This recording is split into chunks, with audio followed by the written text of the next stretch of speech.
Hey, willkommen wieder in der Hey Church und auch für alle Leute, die online sind. Wir gehen als Kirche durch eine Predigtreihe und diese Predigtreihe heißt Reset und Updates. Und wenn ihr der letzte Predigt verpasst habt, dann auf jeden Fall mal reinschauen, weil das ist das Fundament, die Gott eigentlich vorgenommen hat, uns ein Reset zu geben. Eigentlich ein Reset von uns aus. Wir werden alles immer anders machen.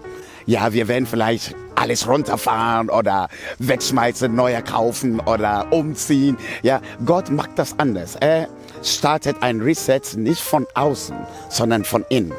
Und deswegen, es lohnt sich, diese Botschaft dann zu hören, die wir dann aufgenommen haben. Heute will ich mit euch über ein Reset für unser spirituelles Leben, unser geistliches Leben. Einige sind spirituell unterwegs, einige nicht. Einige haben Gott kennengelernt oder die wissen, da ist ein Gott und einige nicht. Wir sind in unterschiedlichen Phasen unterwegs, unterschiedliche Ebenen auch unterwegs. Aber eins kann ich garantieren, dass unser spirituelles Leben, unser geistliches Leben ein Reset braucht. Wieso weiß es das? Weil vor die ganze Pandemie und Corona, wir hatten eine ganz andere Struktur gehabt für unser geistliches Leben. Einige von uns wussten genau, wo ihr Lobpreis war. Die wussten genau, wann sie zum einen Gottesdienst gehen könnte. Die wussten genau, hey, ich kann ein Kirche besuchen und ein Predigt live hören. Und die waren Systeme, die waren Strukturen. Einige von uns waren jeden Sonntag unterwegs in so einer Kirche, um live ein Predigt zu hören. Einige waren unterwegs, nicht nur in der Kirche, aber die haben auch gedient in der Kirche. Die hatten eine Aufgabe. Die haben ehrenamtlich Dinge vorangebracht. Und es tut gut, einfach Menschen dienen zu können. Leute, alles brach einfach weg. Und eins weiß ich, dass wenn eine Struktur wegbricht, dann der Inhalt von der Struktur kommt auch durcheinander. Und der Moment, wo Dinge, das ist Struktur von, hey, das mag ich jeden Sonntag oder das mag ich jeden Morgen. Der Moment, wo das wegbricht beim Brach, ich wusste, jeder von uns muss sich neu finden. Neu finden. Und das Heftige ist, diese Neufindung war anstrengend. Weil es war nicht nur, da ist jetzt ein neuer Weg, sondern in den letzten 2 Jahren, da waren unterschiedliche Wege. Dinge, die wir versucht haben, das hat nicht funktioniert. Dinge, die wir gewagt haben, das hat nicht funktioniert. Einige haben gewagt, irgendwie Zoom, lass uns mal über Zoom mal treffen. Das hat funktioniert für eine Zeit. Einige haben gewagt, online ihre Gottesdienst mal zu erleben. Das hat funktioniert für eine Zeit. Aber alles war nur um den Inhalt noch weiter zu halten und nicht eine Struktur aufzubauen. Und heute, wenn ich mit euch über das Reset reden für unser geistliches Leben, dann mir geht es darum, nicht nur die Inhalte voranzubringen, weil ich glaube, einige von uns haben noch unsere Inhalte. Aber mehr als das ist auch ein System, eine Struktur aufzubauen, um das mit Inhalt füllen zu können. Ich weiß, einige von uns haben tolle Inhalte, die wir jetzt machen. Wir sitzen zu Hause, wir machen die Fernseher an am Sonntag und wir hören ein Predigt, ein Wohnzimmer-Gottesdienst zu erleben. Einige von uns machen Worship-Musik an und hören Anbetungsmusik und wir haben tolle Inhalte vorbereitet. Einige von uns sind so an sich fokussiert im Moment, dass sie keine Zeit haben für andere Menschen. Wieso? Der Inhalt haben wir selbst definiert. Und ich merke, das Wert von Kirche für ein geistliches Leben, Gott zu dienen, Gott an erster Stelle zu stellen, das ist verloren gegangen, weil wir agiert haben nach einer Struktur, die gebrochen ist. Und ihr weißt auch, wenn du aus einer Not agierst, wenn du aus einer Not etwas machst, dann manchmal die Dinge sind gut, aber die sind nicht langfristig gut. Und deswegen, einige von uns haben immer noch tolle Inhalte. Aber langfristig, wir merken, wir leben nicht in der Erfüllung, die Gott für uns vorbereitet hat. Wir haben unsere eigenen Inhalte zusammengebastelt, die uns passen. Aber eine geistliche und ein spirituelles Leben hängt nicht von was uns passt, sondern was Gott geplant hat für uns. Und wir merken, da muss ein Switch kommen. Weil, mal ehrlich, ich habe das selbst definiert, was für mich passt. Wann ich meinen Gottesdienst erleben kann, wann ich Bock habe, zur Kirche zu gehen, keine Kirche zu haben, wann habe ich Bock, mit jemandem zu treffen, nicht mit. So, ich habe alles für mich definiert. Und das allein ist eine falsche Umgangsweise mit einem Reset. Jetzt, ich habe das Problem ein bisschen erleuchtet. Jetzt lass uns mal reden über, wie will Gott das machen. In der Bibel, Gott redet von einem Prinzip. Und ihr kennt, was ein Prinzip ist. Ein Prinzip ist wie, es ändert sich nicht, okay? Ein Prinzip bleibt ein Prinzip, egal was wir machen im Leben. Dieses Prinzip bleibt ein Prinzip. Und dieses Prinzip ist nicht nur etwas, die wir im Neuen Testament sehen, sondern auch im Alten Testament, auch in die ganze Kirchengeschichten. Ist ein Prinzip. Und dieses Prinzip ist in Matthäus 6 und 33. Wo Jesus selbst redet von Reich Gottes. Von Reich Gottes. Erstmal Reich, ja, ist es wie eine Macht, eine Reich, die er aufbaut. Und er sagte in Matthäus 6 und 33, trachtet nach das Reich Gottes zuerst. Oder in einer anderen Übersetzung, da steht, das Wichtigste ist, dass wir nach das Reich Gottes danach trachten. In einer Übersetzung, das heißt der Luther-Übersetzung, das steht auch, trachtet zuerst nach dem Reich Gottes und nach seiner Gerechtigkeit, so wird euch das alles zufallen. Wenn wir den Kontext von dieser Bibelstelle nehmen, dann wir merken, der Kontext war mit einem Thema geprägt und das war Sorgen. Und Jesus sprach von, wieso müsst ihr überhaupt sorgen? Vers 21, Kapitel 6, Vers 21, Matthäus Evangelium. Er sagt, wieso müsst ihr euch sorgen über, was ihr essen soll und was ihr anziehen sollte? Damals, Leute, das war eine Not für die Leute. Was werden wir essen? Was werden wir umziehen? Wie gehen wir Tag für Tag? Wie überleben wir? Das war der Frage damals und der Sorge damals. Heute der Sorge ist noch tiefer. So, wir leben in einer Gesellschaft, wo Essen eigentlich nicht so das Problem ist. Wir haben genug zu essen. Aber das heißt nicht, dass wir keine Sorgen haben. Wir haben immer noch diese Sorgen. Sorgen an unsere Kinder, Sorgen an Familie, Sorgen an was kommt next. Und glaub mir, in den letzten 2 Jahren, da ist noch mehr, in den vergangenen 2 Jahren, da waren so viele Sorgen, die wir so hatten. Nicht nur an unser eigenes Wohl, sondern was geschieht überhaupt in der ganzen Welt. Und Jesus, mitten in diesem Kontext, sagt er, ich habe ein Prinzip, die ich euch beibringen will. Und das ist, was ist der erste Stelle? Was stellt ihr dann an der ersten Stelle in euer Leben? Der erste Gedanke, um ein Reset zu haben, eine geistliche Reset zu haben, ist dein Zeit, deine Priorität. Wiederhol das bitte mit mir, ist mein Zeit und meine Priorität. Gott soll nicht am zweiten Stelle stehen. Gott soll nicht am dritten Stelle stehen. Sein Reich soll nicht da sein, wenn wir Zeit haben, sondern was Jesus hier sagt, ist, trachtet zuerst. Es ist wie ein Hunger zuerst nach sein Reich. Nach etwas, die Gott geplant hat für dein Leben. Leute, es ist nicht zu zweit, es ist nicht, wenn wir das schaffen, sondern das Erste ist nach sein Reich zu trachten. Leute, das nimmt Zeit.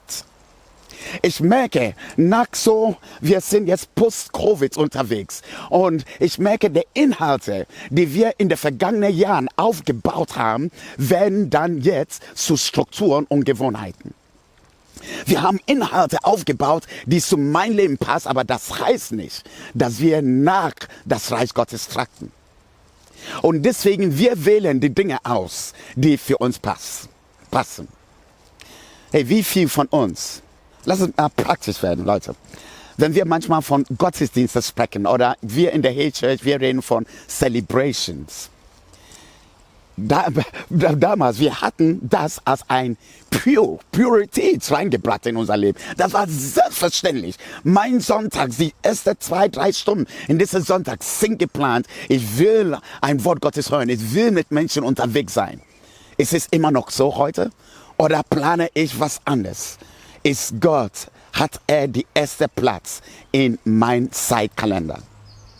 Leute, es ist nicht nur, wenn ich an Gottesdienst oder Celebrations denke, sondern Kirche hat was auch mit Zusammenkommen, mit Menschen reden, auszutauschen. Und ich merke, dass ich plane diese Zeit, wenn ich Zeit habe. Ich meine, wenn jemand mich fragen würde, hey, hast du Zeit zu treffen? Mein erster ist, ich bin eigentlich voll. Ich bin voll mit was? So viele Inhalte, die ich selbst geplant habe, aber das ist nicht das Reich Gottes zuerst. Unsere Aufgabe in dieser Phase von einem Reset ist, unsere Zeit neu zu definieren. Und Leute, Zeit, wir leben hier in Deutschland und Zeit hat was mit deinem Kalender, mit deiner Planung zu tun.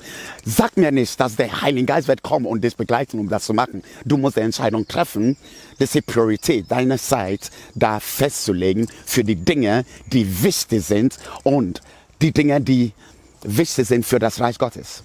Und lass mich dir zwei Sachen sagen. Zeit brauchen wir persönlich mit Gott.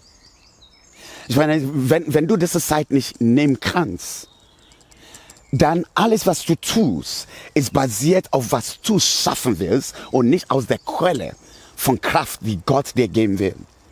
Einige von uns, die Leute, die lange mit Jesus unterwegs sind, wir kennen schon diesen Begriff stille Zeit. Und eigentlich dieser Begriff bedeutet einfach eine Zeit zu haben, wo wir Gott hören, mit Gott zu reden, vielleicht die Bibel zu lesen und einfach zu entdecken, was ist Gottes Plan für mein Leben. Hey, ist diese Zeit immer noch hat das der erste Platz in deinem Leben? Oder machst du das, wenn du Zeit hast? Das ist das Erste. Erstmal selbst an diesen Platz zu kommen, wo du sagst, ich will vor mein Gott kommen und in der Stille oder im Gebet von ihm zu hören. Das Zweite, wo wir Zeit brauchen, ist Zeiten auch mit Menschen unterwegs zu sein. Leute, es tut weh, wenn Leute sagen, die haben keine Zeit mehr, ein Celebration zu besuchen oder einen Gottesdienst zu besuchen, weil ich mache das irgendwie online. Nein, Kirche ist nicht der Gedanke von ein Online, sondern ist ein Gedanke von einem Miteinander. Hebräer 10 und 25, das steht, wenn wir einfach so betrachten, wie die Tage sich naht, der Endzeit kommt, lass uns mal öfters zusammenkommen, um Gemeinschaft miteinander zu haben. Der Priorität, die Gott gesetzt hat, ist auch Gemeinschaft miteinander, um ihn auch kennenzulernen, aber auch Heilung zu erfahren. Und deswegen, das ist der zweite Ort, wo ich einfach euch konkret sagen werde, hey, setze Zeit rein, um das machen zu können. Nicht, wenn du Zeit hast, sondern ich mache das zuerst. Trachte nach sein Reich. Und das dritte ist auch in das Tun. Eigentlich in das Tun, weil wir sind Leute, die gerne was leisten wollen. Wir sind Menschen, die sagen, wir sind produktiv. Und da werde ich dir persönlich, schau mich kurz mal an. Sachen zu tun in sein Reich ist nicht eine Belohnung, die wir manchmal hier auf Erde bekommen, sondern viel mehr als das. Viel mehr als das. Und ich glaube, wenn wir das wieder an der ersten Stelle packen, Menschen zu dienen, eine Aufgabe zu nehmen und in jemands Leben zu investieren, mit jemandem zu reden, einen Dienst in der Gemeinde oder in etwas zu bewegen. Hey, wenn du das als erste Stelle nicht, wenn ich Zeit habe, mache ich das, sondern ich trachte zuerst nach sein Reich, dann Gott wird andere Dinge, die wir eigentlich erwarten, er wird uns das auf unser Leben zukommen lassen. Hey, lass uns nochmal diese Bibelstelle mal anschauen. Da steht, trachtet zuerst nach mein Reich und meinem Gerechtigkeit. Und seinem Gerechtigkeit. Und dann steht da, das letzte Satz, er wird das zulassen. Er wird das so tun, dass alles andere auf unser Leben zukommt. Leute, wir müssen das Switch machen. Ein Reset. Jetzt wir tragen nicht nach alles andere, sondern zuerst nach sein Reich. Und er wird dann alles andere auf unser Leben zukommen lassen. So, ich sprach mit euch über eure Zeit, dass Gott das an der ersten Stelle zu bringen, auch in deiner Zeit. Der zweite Gedanke ist nicht nur mit unserer Zeit, sondern auch mit unser Geld. Ja, Geld, oh, Kirche und Geld, Wahnsinn. Aber lass mich eins sagen, wo dein Herz ist, da wirst du auch Geld investieren. Du wirst investieren an Dinge, die für dich wichtig sind. Lass mich deinen Klamotten-Schrank anschauen, ja. Und manchmal, ich weiß genau, was dir wichtig ist. Oder Schuhschrank, ja. Josie klagt sich auf. Victor, was machst du ja wieder, die Schuhe? Was für uns wichtig ist, da kommt auch Investment rein. Und Leute, wenn Jesus sagt, trachtet zuerst nach mein Reich, dann, er sagt in anderen Worten, lass mein Reich so wichtig sein. Und für uns Menschen auf dieser Erde, wir zeigen Gott, dass das so wichtig ist, auch mit unseren Finanzen. Und Leute, es geht nicht auch darum, hey, die Kirche braucht Geld. Oder wir tun das, weil irgendjemand arm ist. Nein, wir tun das, weil wir wissen, da ist unser Herz. Und das ist für uns wichtig. Keiner kommt und sagt, hey, ich kaufe deine Klamotten, dass du ein bisschen Geld bekommst. Nein, das machen wir nicht. Wir tun das, weil das ist für uns wichtig. Und Leute, wenn wir Kirche bauen wollen, dann wir wollen auch in die Kirche hinein investieren mit unseren Finanzen. Nicht, weil der Pastor das sagt, nicht, weil jemand dich zwingt, sondern das ist für dich persönlich wichtig, Gottes Reich, nach Gottes Reich zuerst zu tragen. Hey, einige von uns in der Kirche, wir investieren schon 10% von unser Einkommen. Und das ist nicht die letzte 10%, sondern einige sagen, hey, das ist das Erste, die rausgeht aus mein Konto. Wieso? Die sagen, dass Investment in das Reich Gottes wichtig ist. Jeder von uns ist auf eine andere Ebene und eine andere Phase im Glauben. Aber ich will euch alle motivieren, Gott zu zeigen, was für dich so wichtig ist. Und wir stellen das, auch die Finanzen, die wir haben, Gott an erster Stelle. Einige haben mich gefragt, das heißt nicht, dass ich alles der Kirche geben soll. Nein, ich habe nicht gesagt alles. Aber ich habe gesagt, zeige Gott, was wichtig ist für dich. Indem, dass du hinein investierst und ihm genau dieser Punkt, Gott an erster Stelle auch bringst. Jetzt will ich mit euch über einen wichtigen Punkt, die ein geistlicher Reset von uns braucht. Und das sind unsere Gewohnheiten. Gewohnheiten, manchmal man denkt, das hat nichts mit etwas Geistliches zu tun. Aber doch. Weil meine Gewohnheit wird mein Herz beeinflussen. Und mein Herz beeinflusst meine Gewohnheiten. Und hör mal kurz zu. Was mein Herz bewegt, werde ich auch tun oder handeln. Und wie ich handle in meinem Leben, es bewegt wiederum, was mein Herz bewegt. Das heißt, meine Gewohnheiten werden zu einem Herzensprinzip, werden zu einer Herzensbewegung sein. Deswegen ist es so wichtig, gute Gewohnheiten in unser Leben hineinzubringen, um geistlich zu wachsen und ein Reset zu haben. So, meine erste Frage ist, was für Gewohnheiten hast du? Gerade jetzt. Es ist dir eine Gewohnheit, mindestens 10 Minuten früher aufzustehen und Zeit mit Gott zu haben. Oder nicht? Dein Reset hängt davon ab. Es ist eine Gewohnheit für dich, aufzupassen, wie du sprichst.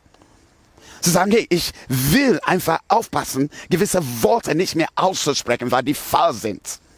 Gewohnheiten prägen dein Herz. Das sind 3 Sachen, die wir sowieso jeden Tag machen. Jeden Tag, ja, ich weiß, das weißt du schon über dir. Du machst jeden Tag. Eine Sache machst du auf jeden Fall, du sprichst jeden Tag. Sprechen. Das Zweite, was wir jeden Tag machen, ist, wir hören. Und das Dritte, was wir jeden Tag machen, ist, wir handeln. Einige, die schon die Predigt von mir gehört haben, die haben gehört, ich habe über die 3 Sachen gesprochen. Sprechen, hören und handeln. Die 3 Sachen sind auch geistliche Gewohnheiten. Ich sehe das auch in das Leben von Jesus. Er hat viel getan, aber bevor er überhaupt etwas getan hat, was tat er? Er hat Zeit genommen, mit seinem Vater zu sprechen. Leute haben die Taten gesehen, was Jesus getan hat, aber die haben nicht das Sprechen gesehen. Die haben nur gesehen, er ist nicht da. Die haben ihn gesucht. Jesus, wo ist er? Er ist auf dem Berg und er redet mit seinem Vater. Und er hat dann selbst gesagt, was er hört von dem Vater, das tut er. Und Leute, diese Gewohnheit, die Jesus hat, das will ich gerne, dass wir das neu lernen. Alle von uns, alle. Wir reden mit so vielen Leuten, aber nicht mit Gott. Wir reden mit so vielen Freunden, aber nicht mit Gott. Aber wieso machen wir das nicht? Ist es, weil wir Gottes Stimme nicht hören? Oder ist es, weil wir keine Zeit haben? Oder ist es, weil das keine Gewohnheit ist für uns? Und ich denke, es ist das Dritte. Jeder von uns will mit Gott reden. Jeder von uns wird Zeit nehmen. Aber wenn das keine Gewohnheit ist, dann wir denken noch nicht mal dran. Hey, ich habe ein Buch gelesen in den letzten Monaten, das heißt Atomic Habits. Und der Mann sprach von Atomic. Das heißt, sogar gewisse Gewohnheiten müssen wir nicht so eine große Sache machen daraus, sondern nur klein. Start small. Und vielleicht für einige von euch, zu sprechen mit Gott, ist nur 2 Minuten morgens in der Stille zu sein und mit Gott zu reden. Vielleicht für einige von euch ist 5 Minuten.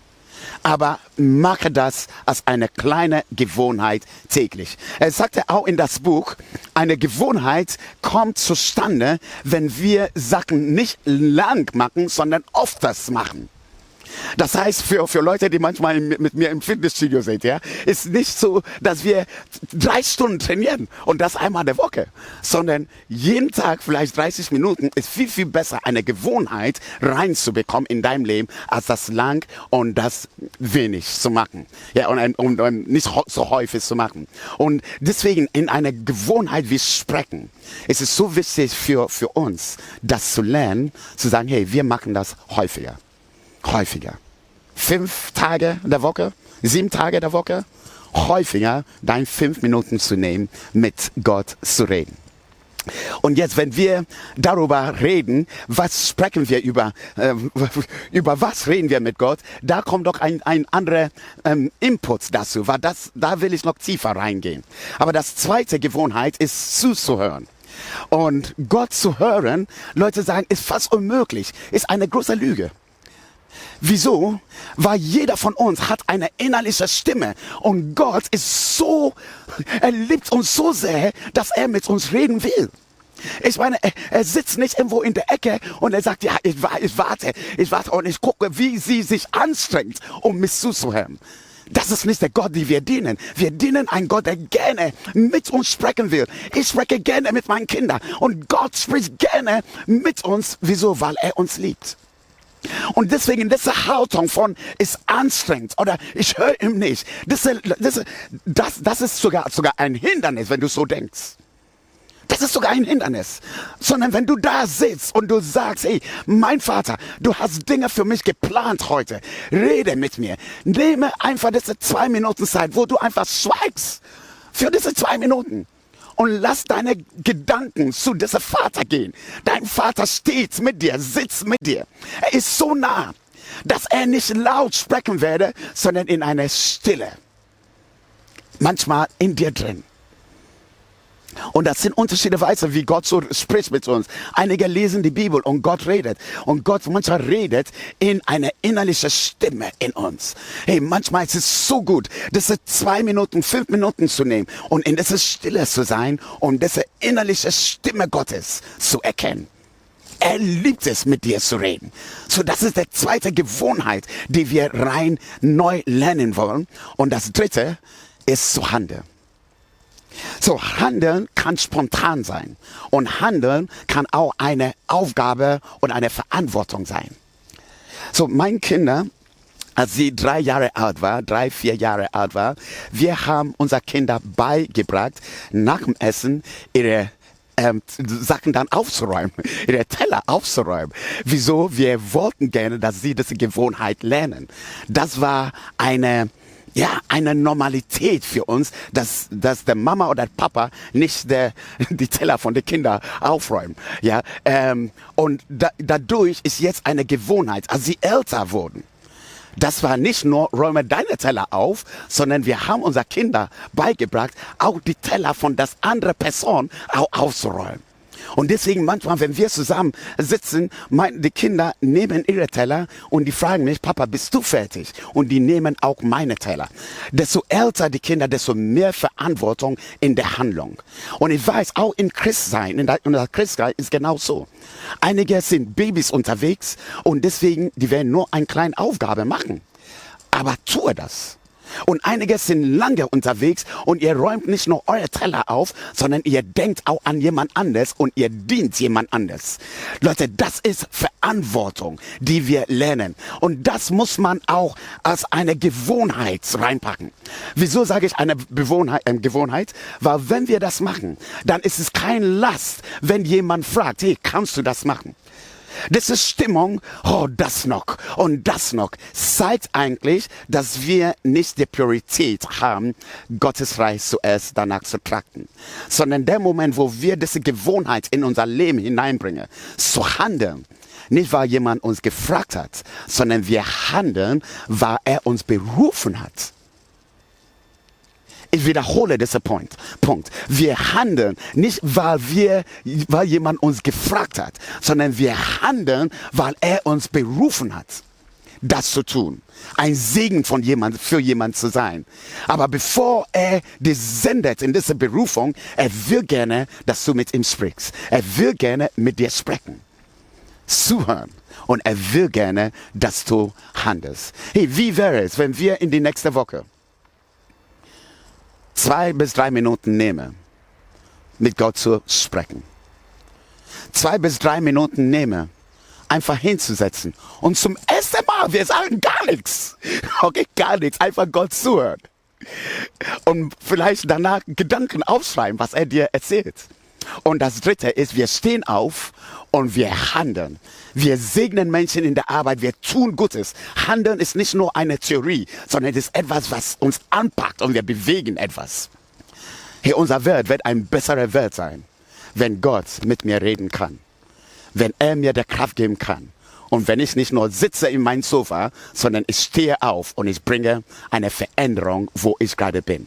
Deswegen wir als Church, wir sagen, wir wollen sehen, wie Gott unsere Stadt durch uns prägt. Und es fängt an mit gesunden Gewohnheiten. Ich freue mich, dass wir zusammen unterwegs sein könnten, um solche Feinheiten zu lernen, unser geistliches Leben in ein Reset hineinzubringen. Und wisst ihr was, ich will, bevor wir gehen, ich will mit euch beten. Ich will mit euch beten, weil ich weiß, ein Reset ist nicht nur eine theoretische Sache, sondern wir wollen das implementieren. Wir wollen das implementieren. Ich will das nicht zulassen, dass der Teufel mich immer wieder anlügt und dass ich in meinem Sofa bleibe und sage, ist so. Und ist alles Mist und ist alles schade. Nein, nein, nein. Ich will mit dir aufstehen, um diese Reset zu machen. Und das geschieht durch Gebet. Jesus, ich danke dir. Ich danke dir für meinen Bruder, für meine Schwester, für die Leute, die mich gerade zuhören. Und wir brauchen eine geistliche und eine spirituelle Reset in unser Leben. Du siehst, wo wir sitzen, wo wir stehen, die Dinge, die Strukturen, die uns durcheinander gebracht haben, die Strukturen, die nicht mehr da sind. Du siehst die Inhalte, die wir versuchen, wie ein Puzzle zusammenzubringen, aber die passen gar nicht. Und wir merken, wie wir mit einem Bild kämpfen, die kein Bild ist. Und unser Leben ist öde, wir haben keine Erfüllung. Jesus, wir brauchen diese Reset. Wir brauchen diese Reset. Und deswegen hilf uns, Herr, loszulassen, Steine dir neu hinzugeben. Sagen, wir wollen diese Steine nicht mehr. Hilf uns, Herr, offen zu sein für diese Reset, die du uns geben willst. Du hast gesagt, du willst uns ein neues Herz geben. Und du willst das steiniges Herz wegnehmen.